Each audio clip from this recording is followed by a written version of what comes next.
Bonjour tout le monde, j'espère que vous avez la forme. Comme vous le savez certainement, j'ai longtemps été ballotté à droite à gauche dans plein de pratiques bizarres avant de comprendre que Jésus-Christ est le seul chemin vers Dieu. Et comme il y a pas mal de dénominations chrétiennes, je me suis intéressé à tout pour éviter de me retrouver sur un chemin qui n'est pas très fidèle à ce que Dieu nous dit dans sa parole. J'ai lu la Bible dans plusieurs traductions, j'ai suivi des formations et j'ai lu tous les livres de la bibliothèque chrétienne. Tous! Non, pas tous, mais beaucoup.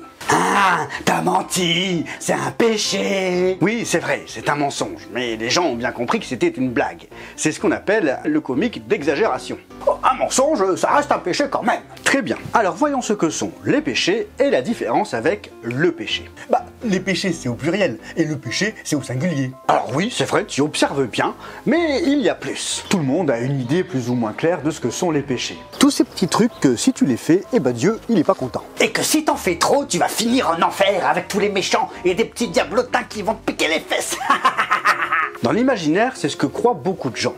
Mais Dieu, il en dit quoi dans sa parole? De nombreux théologiens parlent du péché originel, ou de la source du péché. Mais plutôt que de commencer avec des mots compliqués, je vous propose de parler directement d'expérience. Il y a quelque chose en nous qui nous pousse à assouvir un désir. Quelque chose qu'on fait souvent seul, à l'abri des regards.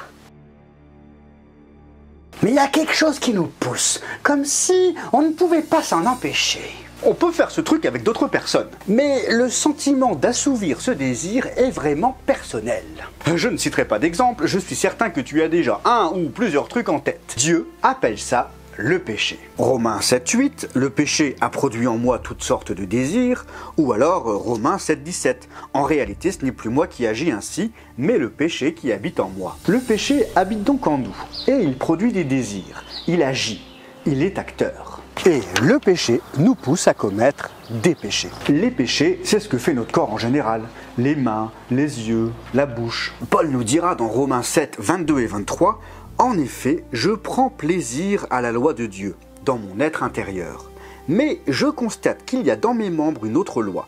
Elle lutte contre la loi de mon intelligence et me rend prisonnier de la loi du péché, qui est dans mes membres. » Il y a donc quelque chose qui le rend prisonnier. Paul, qui est pourtant un grand homme de foi, dont les écrits représentent à peu près la moitié du Nouveau Testament, nous dit qu'il y a quelque chose qui le rend prisonnier, qui le force à faire des trucs pas bien. Cette chose, c'est le péché.